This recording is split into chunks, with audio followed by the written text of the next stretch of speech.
বেগম খালেদা জিয়ার জানাজা এবং রাষ্ট্রীয় মর্যাদায় দাফন সম্পন্ন হওয়ার পর ঘরে ফেরা মানুষের ঢল নামে রাজধানীর বিভিন্ন সড়কে। এ বিষয়ে আরো জানাতে যোগ দিয়েছেন সহকর্মীরা। শুরুতেই রাজধানীর জিয়া উদ্যান থেকে যোগ দিয়েছেন সহকর্মী সাজ্জাদ হোসেন। সাজ্জাদ, আমরা দেখেছি যে লাখো মানুষের ঢল কিন্তু লক্ষ্য করা গেছে জিয়া উদ্যানে বেগম খালেদা জিয়ার দাফন হওয়ার পর, এবং সেই জানাজায় অংশ নিয়েছেন লাখো মানুষ এবং জিয়া উদ্যানে আছেন আপনি এই মুহূর্তে। সেই লাখো মানুষের ঢল থেকে কিন্তু যেসব মানুষ বিভিন্ন প্রান্ত থেকে ছুটে এসেছেন তাদের কিন্তু বাড়ি ফেরার একটা স্রোত আছে। সব মিলিয়ে আসলে কি দেখছেন সড়কের পরিস্থিতি? রেইনবো অলরাউন্ডার এক্সটেরিয়র পে বাড়ির বাহিরের দেয়ালের সুরক্ষা নিয়ে থাকুন নিশ্চিন্ত, সাথে পাচ্ছেন 10 বছরের ওয়ারেন্টি।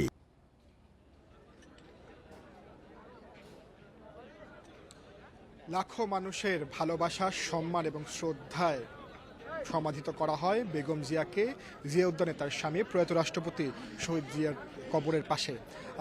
এখন যদি এখানের জিয়া উদ্যানের পরিবেশটা একটু বলে রাখি, কিছুক্ষণ আগ পর্যন্ত 5:30 5টা নাগাদ লাখো মানুষ কিন্তু এখানে ছিল, কিন্তু এখন পরিবেশটা অনেকটাই পাল্টে গিয়েছে। এখন এখানে কয়েক শতাধিক নেতাকর্মী আছে, কারণ এখানে আইন শৃঙ্খলা বাহিনী অনেকটাই জোরদার করা হয়েছে। আমি একটু দেখানোর চেষ্টা করি।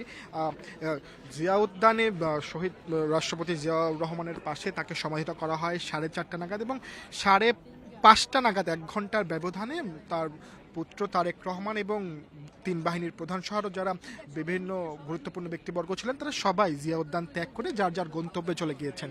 আরেকটি বিষয়, আপনি যেমন বলছিলেন যে বেগম জিয়া, যিনি তিনবারের প্রধানমন্ত্রী এবং বিএনপির ভারপ্রাপ্ত চেয়ারম্যান, আপসহীন নেত্রী, দীর্ঘদিন গণতন্ত্রের জন্য যিনি সংগ্রাম করেছেন, তার প্রতি মানুষের ভালোবাসা থেকে আজকে ঢাকায় তার জানাজা এবং দাফন কার্যক্রমে অংশগ্রহণ করতে লাখো লাখো নেতাকর্মী এসেছেন, এবং সংসদ ভবন, জিয়া উদ্যান এবং আশপাশে এলাকা, ফার্মগেট, আসাদ গেট সহ অত্র এলাকায় লোকে লোকারণ্য হয়ে গিয়েছিল। এখন পরিবেশ অনেকটাই ভিন্ন। এখন সন্ধ্যা 7টা বাজে, 5:30 6টা নাগাদ এই এলাকা অনেকটাই ফাঁকা হয়ে গিয়েছে। তারপরও যারা এই যে লাখো নেতাকর্মীর ভিড়ে যারা এই এত কাছাকাছি আসতে পারেনি জিয়া উদ্যানের, তারা কিন্তু এখন অনেকেই আসছেন এবং এসে দূর থেকে বেগম জিয়ার যেখানে দাফন করা হচ্ছে সেই জায়গাটি একটিবারের জন্য তারা দেখছেন, এবং তারা নিজেদের মধ্যে সমবেদনা জানাচ্ছেন এবং তারা তাদের দুঃখের জায়গাটি সেটি প্রকাশ করছেন। কিছুক্ষণ আগে এসেছিলেন যে তার ব্যক্তিগত চিকিৎসক AZM জাহিদ হাসান, তিনিও কিন্তু কিছুক্ষণ আগে এখান থেকে বেরিয়ে গেছেন, এবং তিনি যখন বেরিয়ে যায় আমরা তখন তাকে অশ্রুসিক্ত অবস্থায় দেখেছি। এই ছিল আমার কাছে জিয়া উদ্যান থেকে বেগম জিয়ার দাফন পরবর্তী সর্বশেষ।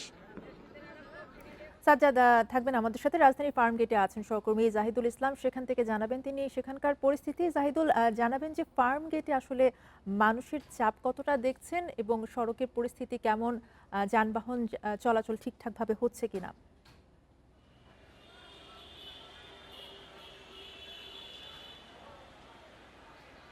দেখুন, খালেদা জিয়ার যেই জানাজা এবং দাফন প্রক্রিয়া কিন্তু 5:30 নাগাদ শেষ হয়ে যায়, এবং সারা দেশ থেকেই কিন্তু তার এই জানাজায় মানুষ অংশগ্রহণ করে, এবং ঢাকার বাইরে থেকে যারা এই জানাজায় অংশ নিতে এসেছিলেন তারা কিন্তু তাদের নিজস্ব যে কোনোভাবে বাস থেকে শুরু করে বিভিন্ন যানবাহন নিয়েই তারা ঢাকায় এসেছিলেন, ঢাকার বাইরে থেকে যারা এসেছেন, এবং আজকে যারা ঢাকায় যারা অধিবাসী রয়েছেন, ঢাকা থেকেই যারা আসলে এখানে জানাজায় অংশ নিয়েছেন, তারা কিন্তু ইতোমধ্যে এই জায়গাটি ছেড়েছেন, এবং এই ফার্মগেট থেকেই কিন্তু বহু মানুষ তাদের গন্তব্যে চলে গিয়েছেন। এবং আপনারা জানেন যে গতকাল কিন্তু এই জানাজা উদ্দেশ্যে দেশের বিভিন্ন প্রান্ত থেকে কিন্তু ট্রেন যোগে, বাস যোগে মানুষ এখানে এসেছেন, এবং সেই মানুষগুলো কিন্তু একটিবার খালেদা জিয়াকে বিদায় দেওয়ার উদ্দেশ্য নিয়েই এই মানিক মিয়া এভিনিউতে জড়ো হয়েছিলেন, এই জানাজায় অংশ নিয়েছিলেন।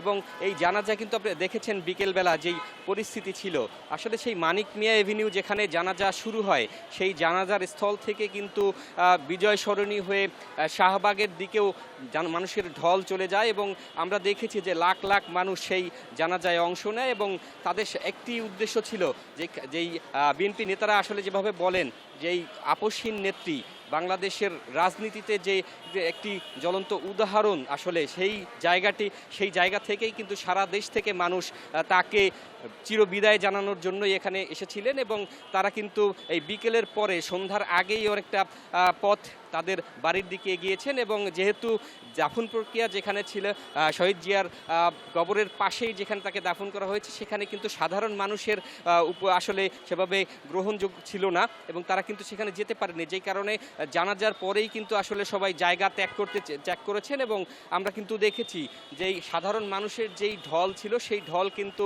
এই ফার্মগেট এলাকা থেকেই ঢাকার বিভিন্ন প্রান্তে মানুষ চলে গিয়েছেন এবং তারা কিন্তু এই জানাজায় অংশ নিয়ে তারা বলেছিলেন যে আসলে এই জানাজায় অংশ নিতে পারে তারা জীবনের একটি বড় পুণ্যের কাজ করেছেন এবং এই খালেদা জিয়ার শেষ যাত্রায় তারা অংশ নিতে পেরে অনেকটাই খুশি ছিলেন এবং যেহেতু খালেদা জিয়া এই বাংলাদেশের রাজনীতির জন্য একটি অনন্য উদাহরণ, সেক্ষেত্রে এখানে রাজনৈতিক ব্যক্তিত্বই শুধু নয়, রাজনৈতিক কর্মী শুধু নয়, এখানে কিন্তু জিয়া উদ্যান এবং ফার্মগেট থেকে জানাচ্ছিলেন সহকর্মীরা।